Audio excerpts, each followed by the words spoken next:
Dagat is life guys. Nandito na naman kami ngayon sa dagat dahil malaki ang hubas.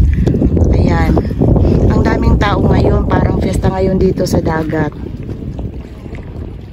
Kanya-kanyang posisyon at kanya-kanyang lugar kung saan maghanap ng mga tagunhason. Kapag may hubas kasi dito guys, karamihan pumupunta ng dagat para kahit papaano ay makalibre ng pang-ulam sa araw-araw. Lalo na ako kapag wala rin akong ginagawa sa bahay, hindi ko rin to pinalalagpas. Ayan guys, ang ganda pa ng takip silim ng araw. Ayan. Ito may nangunguha din ng mga suwaki ulit. Ayan. At ang ganda pa ng dagat ngayon. Ang linis at ang linaw pa. Kaya hindi ka mahirapang maghanap ng mga tagunhason. O di kaya yung mga suwaki. Mamaya guys, ipapakita ko po sa inyo ang mga nakuha naming tagunhason at kung paano kunin to. Ayan guys. Yan guys, ito ay ang sikad. Ayan oh. Ayan, malayo pa ako, nakikita ko na agad ang sikad. Ayan guys. Ayan, ito ay ang sikad. Ayan guys, oh ito oh, may tagunhason ulit. Ayan. Ayan, akala mo bato lang, pero ito ay tagunhason. Hindi gaanong halatang tagunhason to. Ayan.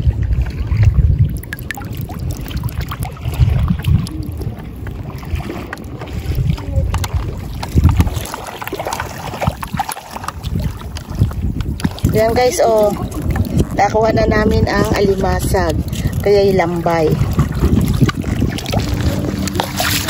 Ito na lahat ang mga nakuha namin guys. Lilinisan ko na para pag uwi namin mamaya, ready na lang iluto. Sarap nito guys. Lalagyan ko to ng malunggay with gata.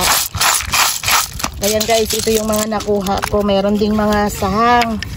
Ayan, ang lalaki ng mga sahang. Ito yung litob ito guys. Ito naman ay ang mga sikad. Yan. Ito naman ay ang piyong. Sarap nito guys mamaya. Uwi na rin kami kasi nakarami na. Terhan naman natin yung iba para may makuha sila. Ito sahang. Ito naman ay ito ay ang babae na sahang. Ito ay ang lalaki.